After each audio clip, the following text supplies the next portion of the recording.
living my life. There was no time my dad or my mom told me, they said they were looking for me for a long time. They needed a girl for a long time. So I think maybe that was what probably, allowed that to happen. So when I came, they just left me. It wasn't as if they left me alone. But they didn't limit me. Sometimes when you see a girl climbing a tree, say, come down, you are a girl. Who says a girl cannot climb a tree? When you see a girl riding bicycle, you say, stop riding, you are a girl. When you see, ladies trying to do things, trying to move, say, come off it, stop it, you are a girl. Sometimes they will say, sit like a girl. Because really, we shouldn't open our legs apart. But boys too should sit like boys. They should sit like sons. I won't have a problem with that statement if they can say to boys to sit responsibly or stand or walk responsibly. But where I'm going is that they have put many things around the female gender that have made many people, those things were lies, yet they have made many people to believe them. As such, they can't break free. They can't fulfill God's destiny. They can't experience their beauty, not to talk of manifesting it. The beauty, you have to enjoy it first, experience it first, then you have to manifest it. So in my own growing up days, in my childhood days, I had that strong privilege that I could think, my dad would say, anything you want to become, go ahead and become it. Anywhere you want to read to, if you want to read to Toronto, if you want to, anything. So I grew up with that no limitation mindset, and it has helped me. My children too, that's what I gave them. My daughter, everybody cooks in our house. There's no female work, even though, female will cook more than men. But at the time, Tim Favor was even cooking more than Ibuku. But Ibuku now, Shekwana, has left him behind. Ibuku now is the cook of the house. Hallelujah. Now, everybody should do everything in your home. It's not only men that should clean the floor, female that should clean the floor. Let's not limit our children. When we begin to limit them to this is your own role, this is your own role, in most cases, we are limiting them also in their potentials. Now, because I agree with that kind of mindset, I had tall dreams from being a young person. It will shock you. Some of you in this church have never heard this before. The first profession I desired to be was to be a model. I've never seen anybody or heard anybody, and there was no TV in that time. I just told myself, I like models. Very young age. Before you, later we did science, I said, I want to be a doctor. But the first one for me started with being a model. Later I realized that I'm a model for Christ. Hallelujah. And that's why in this church, our slogan is what? We are raising kingdom models. Now, Pillars of Palace, or Beauty and Brain, is talking about God raising female gender, raising people to become pillars that make things happen everywhere they are. There are 3 things I will talk about the female gender quickly because of my time. 3 things. But let me break many of the worldview.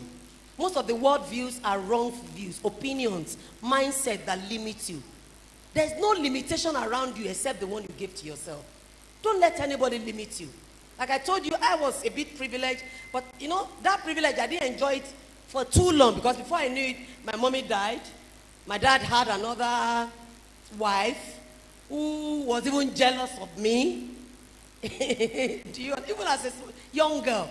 And along the line, so many limitations were pushed my way.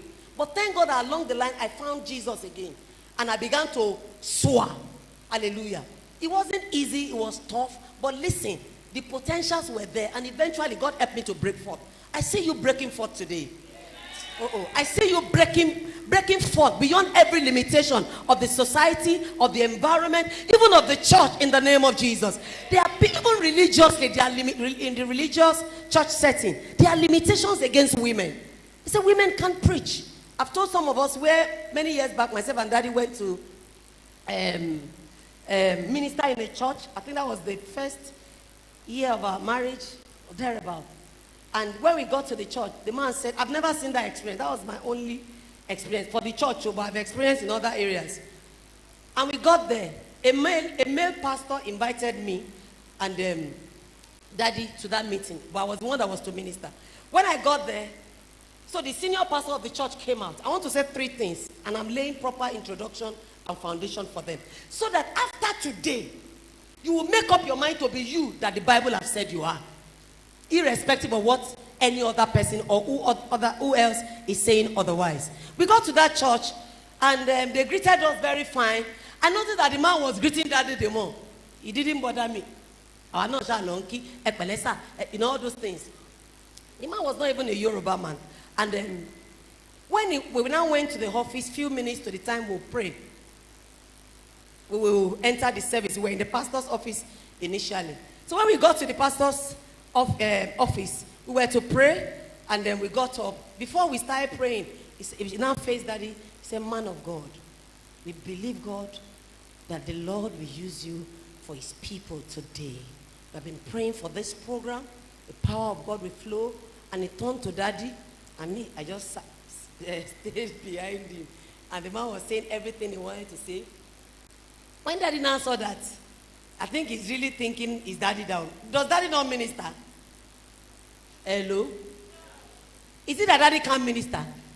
But that ministration was not for him. It was my invitation. I was the one that was invited.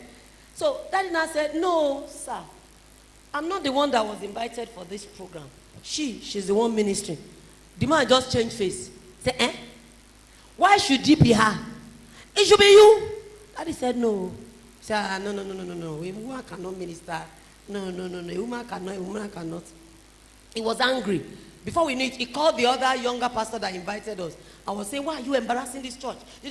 Why should you bring a woman?" Daddy was whispering to him, "Don't mind him. If he doesn't," he was whispering to my ears, "If he doesn't want us to minister, let's be going." He came back to Daddy and he was telling Daddy, "But man of God," he was trying to convince him. Daddy now said, "It's not like that. She's the one that has the word for this meeting and for this program." No, when he saw that Daddy was, insistent, now I said, "Okay." We now prayed. Those kind of grudging prayer. We finished praying. We entered the church. They already told me it was a major program. They already told me the number of minutes I will use and all that. Only for him to just sneak and write. I think he wrote 5 minutes or 10 minutes. And I said, "I can even do 5 minutes. Is there no 5 minutes message? You just do altar call straight from the beginning. Jesus love you, give your life to Jesus." And within those 10 minutes, when I used about 6 minutes, he wrote another meeting to the glory of God. He wrote another meeting, another note to me. "Please take another 10 minutes. When I was around like 8 minutes, 9 minutes, I had not finished that first 10 minutes. He gave me another 10 minutes. So I just turned it to revival. To the glory of God. And the power of God, where I'm going is, the power of God came down mighty. And when we finished, I don't want to say God embarrassed that man that day, but that was what he literally did. We finished the program. He was nearly rolling on the floor for me. And I was now embarrassed. It was me that was now embarrassed now. I said, "Daddy, no, don't do like that. It's the glory of God. You must always give it back to God."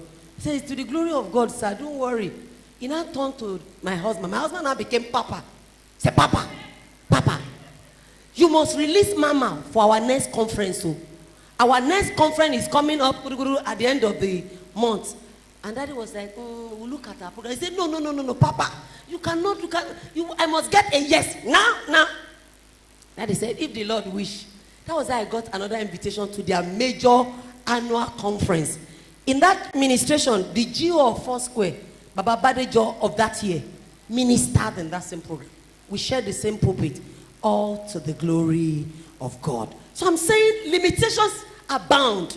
But listen, there are things you need to do. There are things you need to become so that those limitations don't embarrass you permanently. So that the man embarrassed me temporarily. Like the Englishman says, "He that laugh last, laugh best." And eventually, God took the glory. Everything that has embarrassed you hitherto because of your gender, today, the Lord swallowed them up in the name of Jesus. Number three, there are 3 things I want to say. Number 1, all females are created beautifully by our beautiful God at creation. Psalm 139 tells us that. Every female that you see, they are created how?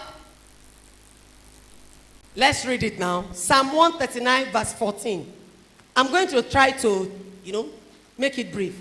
All females are created beautifully by our beautiful God at creation. You see that in Psalm 139 verse 14. Bible says we are fearfully and wonderfully made. Wonderful are thy works, oh Lord. Tell somebody I'm beautifully and fearfully made. Oh my God. Oh, tell somebody. See, they say, don't blow your trumpet. Let another person blow it. I agree partially. But there's some, if you don't blow that trumpet, oh my, dig better. Do you know dig better? It will be rust because you are not blowing it. This is what God has said concerning. He said to somebody, I'm fearfully and wonderfully made. Now, I want you to internalize those thoughts. Some of us, they've told us we are too short, or we are too tall, or we are too fat, or we are too thin, or we are too this or less this. And because of that, we don't believe in who God says we are. There's no two persons like you. That's the identity. After I gave my life to Jesus, I began to carry. Before, I used to carry myself down as if there is opposition everywhere. I have to push here, so that they can give me my space. But after I gave my life to Christ, I stopped pushing. Hello? I just stand in my space and I build myself up. Bible says we are fearfully and wonderfully made. I don't compete with people because I believe I'm just one of a kind. There's nothing that you do that you can be like me. I'm just me. And I don't want to be you. Because if I am you,